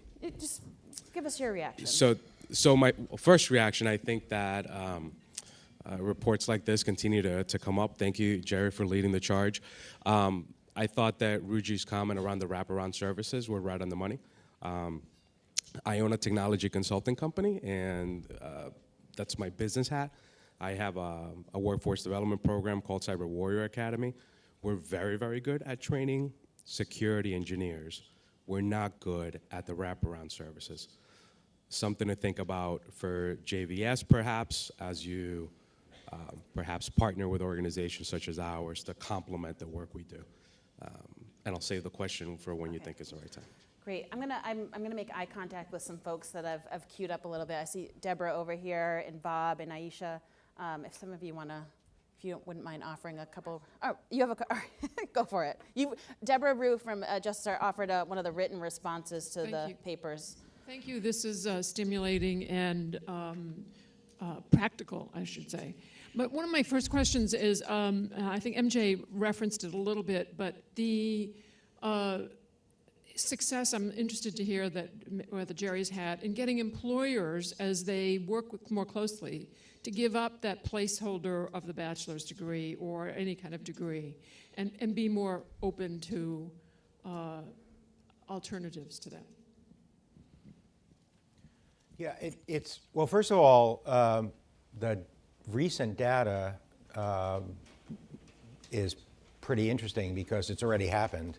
If you look at employer reliance on bachelor's degrees for jobs that don't need them, we're already seeing some of that happening. It's like enough pain, all kinds of change can happen. So, I mean, generally, I think that's what drives change. So from the macro, I think we're already seeing it happen. From the micro, I mean, we just had a very interesting experience with one of the hospitals in town for exactly what MJ was talking about. It was a job that was very hard to fill. They were asking us to recruit and train for that position, and their hiring standards were A, too high for the market, and frankly not needed. I mean, they just weren't, the job didn't require what they were asking for. And we had a good relationship with the employer, so that's helpful, right? These things are very, I think I said it, you can't go into these as a scold. This can't be like, you really need to, like, imagine you're running your own business and someone comes to you and says, this is the way you should change all your job descriptions, and your reaction is, you know, like, I often think about that. You know, I'm an employer, so how am I going to feel? So I think part of it is having a relationship and credibility, but in that particular case, I think we were able to say, we will be much more effective at finding you the talent you need if you make these small changes in your requirements, and we were. I mean, the proof is in the pudding. The numbers of people we're getting into that were much higher than we had expected. So I think that's the way it has to be. It has to be like a very practical conversation, and people are going to experience this anyway. It's just, you know, the pain is going to cause the change. So if I could just quickly add to that, as easy or as simple as that might sound, in a large organization, it isn't simple. So for example, we recently looked at a very high needs area, patient care associate, CNA nursing assistant, and within our organizations, we had 13 different job descriptions for that same job. We had almost as many different job titles. Most required high school, but the general requirements were different. So we got all of the nursing leaders together. It took about 6 months to agree on one standard job description, and then there were multiple addenda to that job description based on where they were going to work, and what department within which hospital. That was one job description. Partners has tens of thousands of job descriptions. And in addition to the pain that we're feeling right now, we also truly want to be good corporate citizens and truly have many of my colleagues meet regularly to try to look at our, diversity, inclusion, equity, and also to look at inclusive versus exclusive hiring practices. And even in those, there are federal guidelines and there are other guidelines that force us that, first of all, the job description has to 100% match the job you're offering, so you have to change those tens of thousands of job descriptions. Additionally, we look at more inclusive hiring, and we can't select those neighborhoods that we want to focus on because that's not in meeting with federal guidelines and equal opportunity. So in order to say, all right, we want to hire more people from, let's say, Roxbury, what we have to do is we can look at like a radius, and that's what we're kind of looking at now, to expand the radius to make sure that when you take that first 50 people, so Mass General Hospital alone gets about 24,000 expressions of interest a month. So you're a recruiter and you might have 150 open requisitions, and then you have thousands of responses to each one of those. So the sheer volume is almost impossible to manage. Then you say, all right, we're going to take the top 50 that meet the basic requirements and send 10 to our hiring manager to see if they'll hire them. So with all of that, the top 50 might not include those neighborhoods you're trying to include. So if you want to make sure that you do that, but still within the legal guidelines, now you have to look at a radius of maybe 1,000 candidates that these individuals are sourcing and moving to the manager. So while it sounds really simple and the intention is there, the operationalizing of that theory isn't as easy as it sounds, but we are working very hard to do that. Bob? This is Bob Dame from Europe. I want to just echo everything that we were talking about today. Everything that we see is the wraparound services are really important. Supporting folks from a workforce development perspective, the skills to make sure that you're ready to go into a workplace and that you are on time, those types of things, and then aligning the skills. So that's really important. I guess the other piece of the reaction here is how do we get a room of 300 talent acquisition folks from the companies that are in the Boston area in order to make sure that we have that pipeline going where it needs to go, because I think that's going to be really important. So I'm going to point to our two colleagues at Best here, Joan Abbott from Best, and some of the things that MJ just talked about, Best has tried to overcome with the hotels in terms of that more one-to-one interaction, but I'll give you a chance to react to what you've heard and maybe offer some comment. Well, I'm so glad all this is being talked about. Thank you to Jerry and Steve Dawson talking about job quality. What the reaction I'm having is thank you, but sustainability. Because as Paul Grogan has said, a tight labor market is a terrible thing to waste, but it won't last forever. And when you said, when the downturn comes, I hear, Jerry, it's not going to be for a while, but when the downturn comes, the shareholders should be taking a hit. How many investors are thinking the same way? How many John Teppers do we have out there? More today than before. More today. Well, yes, because of yes, it's much more visible today. But I realize only 6% of Boston is unionized. So what else can we do to keep this momentum going when things do change eventually? Is it policy? Is it, it's probably minimum wage? Is it, some structures that we need to get in place so that we can sustain this great work that's going on now?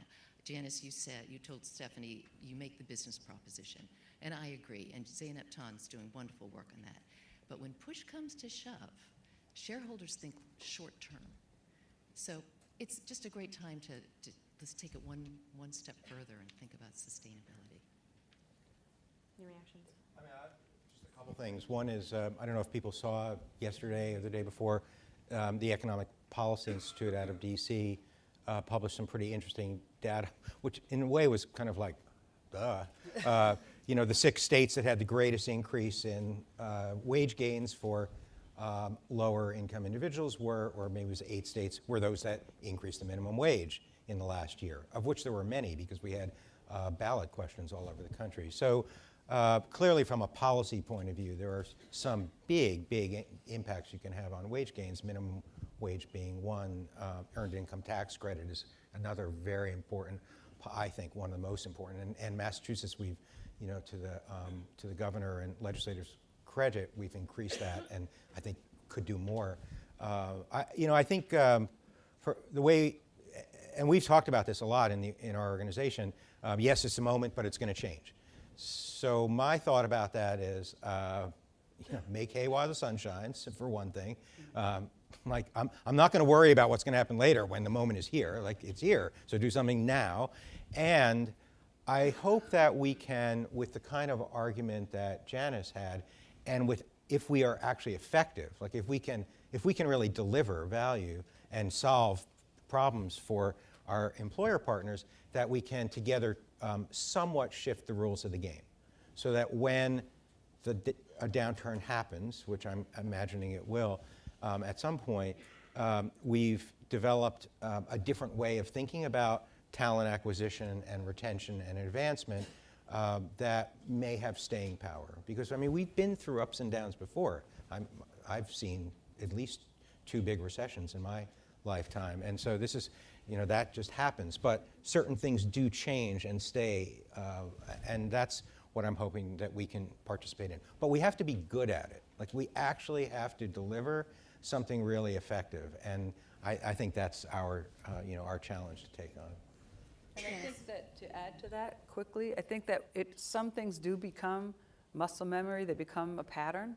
And so, as I said, 20 years ago, it was people coming to us and being asked to help support something. And then over time, when you work with an organization who does something very well, like JVS and many of our other partners, they become your go-to. So, all right, we have a shortage in this today. Well, I wonder if they do anything about that, or maybe they could. And so the pattern of us reaching out, most recently we've had a couple of potential grant opportunities, but we don't have the, I didn't have the capacity to, oh yeah, I should apply for that, maybe we'll think about it. I'm like, let me call JVS, see if they want to do it. And then we'll partner with them. And so instead of being reached to, we're offering reaching out, and I think that pattern will continue once you build it because it's easier. It's easier to get experts to do what they do best so that you can focus on what you do best. And if that becomes a pattern, you just follow it. Janice. I was going to make a very similar point in that use this time now to make it a habit, because we all know how hard a habit is to break. And when we talk to employers or others, and you always get that line of, well, that's the way we've always done it. Use this time to ingrain that kind of thought process, that muscle memory, so that when the downturn comes, they don't think about doing something different, because that's the way we've done it for the last few years.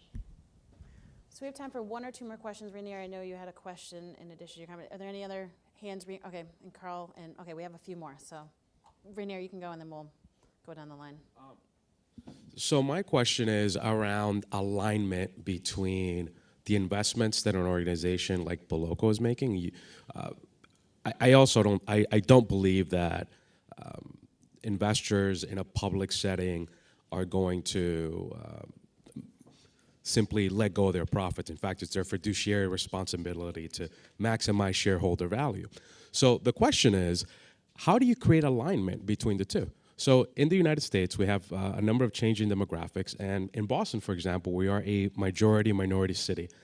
The buying power of people like me continues to grow.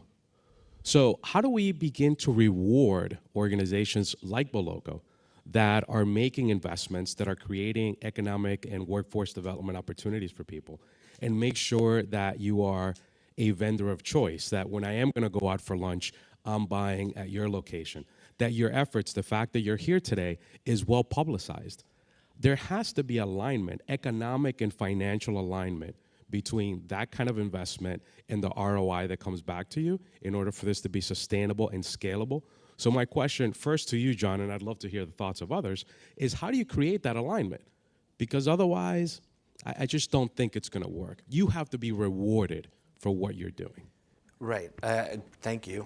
And if all of you could go to Boloco right after this, I would appreciate that.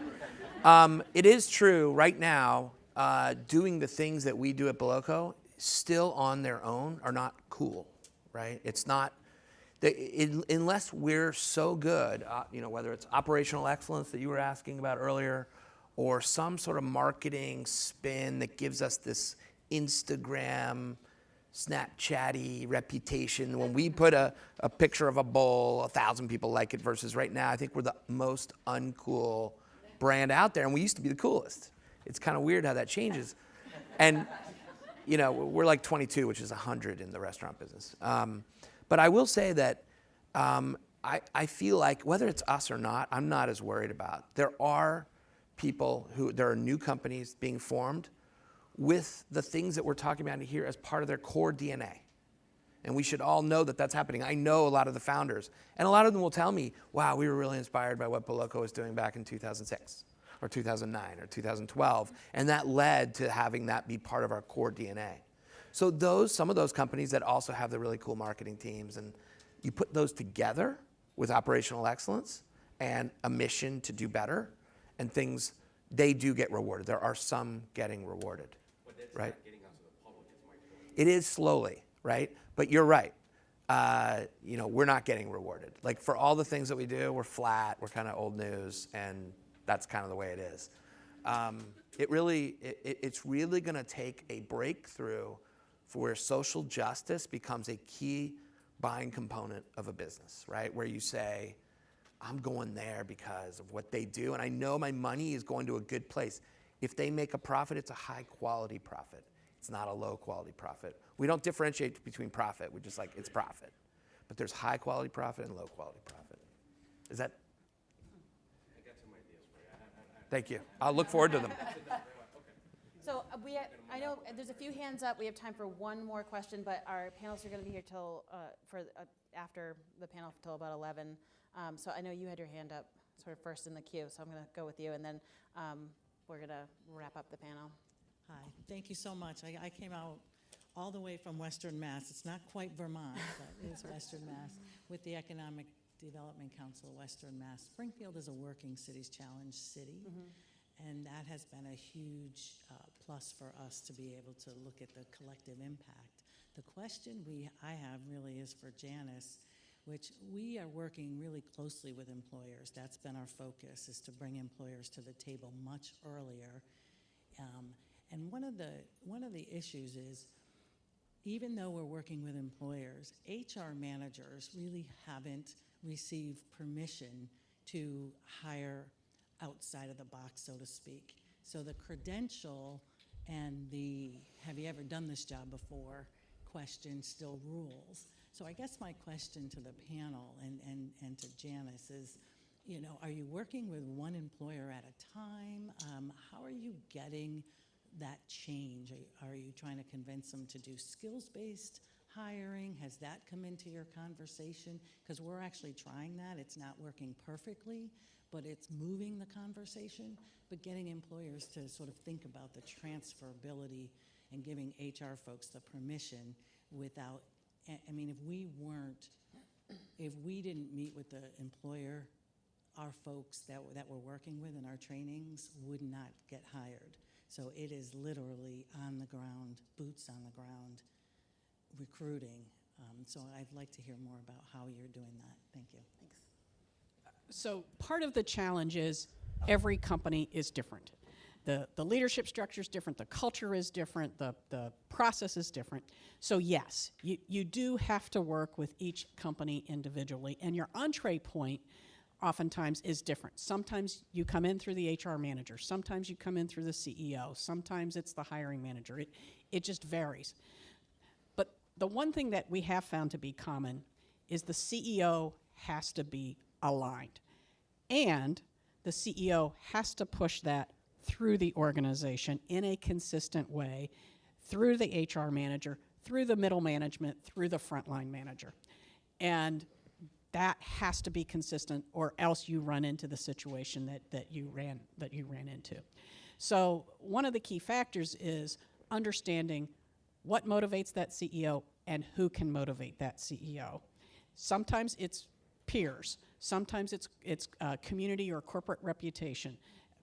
Sometimes it's shareholders. To your question about, sometimes it's the anchor institutions with whom that company does business who is requiring it.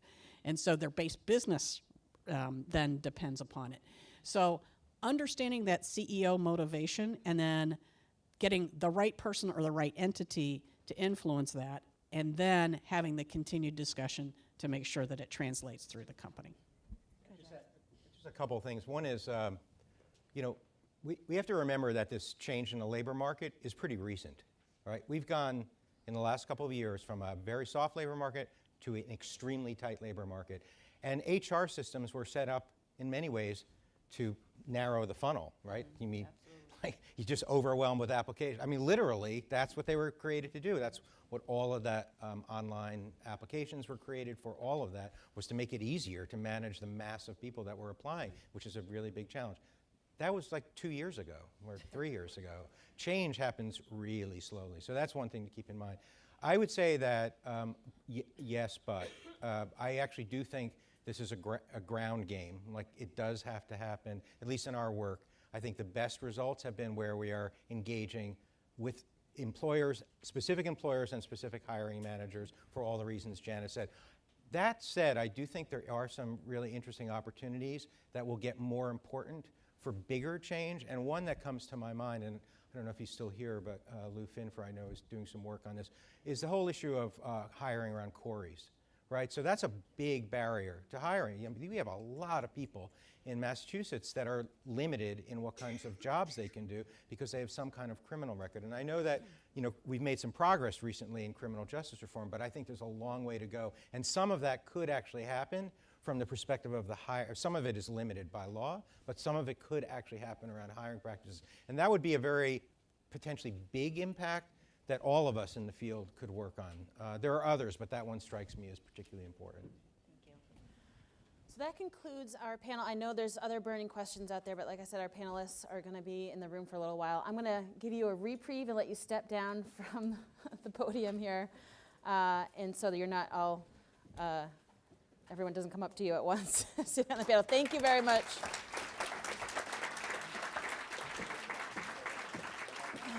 Very much appreciate the remarks of our panelists and everyone who asked questions and offered reactions. And as I mentioned before, we have the Catapult papers published online. They're in a book form in the lobby. And I referenced this discussion section on the pages where we had invited, or people reached out to us and asked to offer sort of editorial style responses. That opportunity is still open. We want to create an open and constant evolving dialogue. So if you're so inclined or compelled in any way to do that, please reach out to me. I'm happy to facilitate that and encourage as many stakeholders as possible to do that. So I'm just going to take a couple more moments and maybe answer the question that might be in most of your minds is, all right, well, what do we do with all of this? And sort of answer the question that Paul asked over a year ago is, what are we going to do about this tight labor market? And so with the support and help of many of you in the room and others who aren't present today across multiple stakeholders, employers, providers, job seekers, employees alike, I spent a lot of time with Caitlin, our program officer, I don't know where she is, and going out and talking to a lot of people about what do we build? And so we are today formally launching what will be known as Project Catapult, which we hope will be a prototype model for a new way of doing business in workforce development, jointly with TBF and run by SkillWorks, and trying to sort of set the pace of elevating the workforce field in a way that we should be elevated in terms of equal parity as a talent system across more of our traditional pipelines. And so Project Catapult will initially launch in terms of process with the Catapult Leadership and Learning Lab, which I just named just now. Just kidding. I thought about it last night at 11 o'clock. But the idea behind that is we want to create a process where organizations, providers and trainers alike, but employers also, this is a co-owned opportunity and a means to really engage together in partnership to identify where are those capacity issues that are sort of the barriers to impact and the barriers to actually generating more of that ability, agility, resiliency, and nimbleness that we need to compete in the talent pipeline and in the labor market. So we'll be looking to initiate a light application process for that to identify an initial cohort. And then from there, we'll be looking to support sort of planning and design grants for what we hope will ultimately be more like a Catapult network, which sort of speaks to some of the things Rugi Diallo was specifically talking about, is really incenting partnerships along strengths and co-owning those partnerships for shared outcomes and shared clients, both on the job seeker, the employee, and the employer side. So that is our sort of a first initial step in trying to support this work. And you have a sort of a one-pager in front of you, but also on the website, some of the things that I think are most important to this are within the value system of this, is we're looking to iterate. We're not going to get this right the very first time. We're looking to sort of be flawed and failed and iterate, but really push in the pursuit of getting to a point where we can really support new capacity across organizations and employers so that we're creating equal parity in the system and really supporting the work that all of you do so well. So that is sort of our formal launch of Project Catapult, and I'm sure that I've created more questions than answers in talking about that, but we'll be having other opportunities to engage and help us think about the direction of this work. So this is a point where I am welcoming Caitlin and I as sort of in delivering this work together. We are welcoming your input, critique, idea to fuel all of this and encourage as much participation as possible. So we are excited to be launching this today so that we can show some action around this. I never want to be the person that says no. I like to be the person that figures out a workaround, and we have a great team that's supporting us behind that. One of that great team member and partner is here today. She's going to close out our panel and our event here today. Abby Marquand from JP Morgan Chase. Abby is the Vice President of Global Philanthropy. I told you we were international today. She is here. She's come up from New York, and JP Morgan has been a huge supporter of SkillWorks and TBF, but really has been a big supporter in helping us think about and create Project Catapult. So I'll invite Abby up to close us out this morning. Thank you.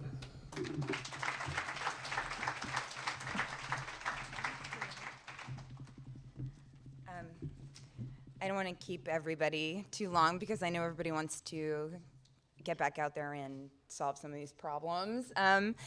As Marybeth said, I came in from New York and I try to find every opportunity I can to come to Boston, in part because of what's happening in this room. I mean, this is like a pretty wonky issue area, and we're going deep on workforce development, and like the turnout here is incredible. So it's one of the things that makes me so excited to work with Marybeth and work with the Boston Foundation and be here today. When Marybeth told me about Project Catapult just about a year ago, I think, I was just so excited about it, and since then I talk about it everywhere, in cities like all over the country, to whoever will listen, and at dinner tables, and I'm not the best dinner party guest, but it really was compelling to me. And really a no-brainer. I spent the bulk of my career before joining JP Morgan Chase in the nonprofit sector. I'm actually working with Steve Dawson at PHI. It's a very small universe of people who care about this, I think. But I was indoctrinated there really about kind of what are the problems with our workforce development system. And I think, to put it really simply, we just don't really have a system. It's not a system. It's a pretty diffuse set of funding streams that aren't really aligned to the same objective. And it's a really wide universe of providers who are mission-oriented, who are doing great work, who are serving marginalized communities, who are helping job seekers with barriers, and who are really strapped for resources to do that work well, and certainly to partner, as Rugi really pointed out and emphasized. You know, we haven't created a system that incentivizes partnership and aligns us towards the same goal. And I know that if we had started from scratch, thinking about job seekers, we would have designed this system really differently. And we also would have thought about the way that we engage with business very differently, to see the workforce development system as an asset to the business community rather than as you know, a charitable endeavor to partner with. I think, I mean, we heard this a number of times, and Jerry put it really boldly in one of the Catapult papers, that while public and private funders desperately want it, they don't often address what it takes to deliver high-quality services at scale, and the calls for it risk becoming empty rhetoric. That really stuck with me as a funder, and it really rang true about kind of what are the limitations of the way funders have been looking at this. We are very well-meaning when we ask for scale and sustainability from organizations that we work with and partner with and care about, because we want what they do when it works to grow. We want it to live on. But now, just speaking for myself, I'm not sure I really knew what it looked like to build towards scale or sustainability. I knew we wanted it. I'm just not sure I really knew what the roadmap was. And I think that's where Project Catapult comes in. It's really a roadmap for that. So I think the question I'm sitting with is, what do we do as funders to really shift this paradigm? Because we are guilty too, I think, of seeing or limiting ourselves by thinking of the impact of our work as charitable rather than as strategic as funders. At JP Morgan 5 years ago, we wrestled with exactly this issue. When we realized that when we looked backwards over the $1 billion that we had invested philanthropically across the globe, we didn't really know, or we couldn't really measure or account for whether or not we had had a significant impact. And what that called for was a really far more defined set of strategies and a far more focused effort on leveraging what are the core strengths of us as a financial institution in partnership with our philanthropic dollars to really drive towards impact and drive towards inclusive economic growth. The test case for this was our work in Detroit, where we have now invested $150 million. I think by the end of this year, it will be $150 million towards supporting revitalization of this city. And we focused there on 4 key areas. One being workforce, which obviously is critical to everyone here in this room, but also supporting small business expansion, working with community development organizations to support neighborhoods, and then equipping Detroit residents with the tools they need to be financially capable. So that's an example, I think, of where we realized that going long and going deep would really drive impact. And that has since informed a number of other investments in cities that, with a similar approach: Chicago, DC, and most recently Paris. We've taken a really similar and really resource-intensive approach with the effort to drive towards a more inclusive economy. And it also has driven our philanthropic investments, where we're not making that level of commitment, but in our regular kind of grant making and our partnership with organizations on the ground. And we see that the flexibility of our philanthropic support is really intended to help us support innovation where innovation is happening, and also support scale when the time is right. And I think Catapult, again, is an example of when the time is right, we should be supporting this to drive to scale. The call for urgency has been mentioned a number of times, and I won't quote you again, Paul, because you've been quoted a number of times, but we all know what Paul has said about this. It's an urgent situation, and I think the Catapult papers really lay that out very well. It begs for immediate action and a bigger bet on the part of the funder community in order to strengthen the organizations that we care about. We care about so many organizations here in this room, and what can we do to help them build their capacity to create a more cohesive system. So I want to thank everybody for being here and thank Marybeth for inviting me to make these remarks. And I just want to underscore the urgency and also to quote something Jerry said just a couple minutes ago, we need to be bold and go big on this. And I really hope everybody will leave with that in mind. So thank you.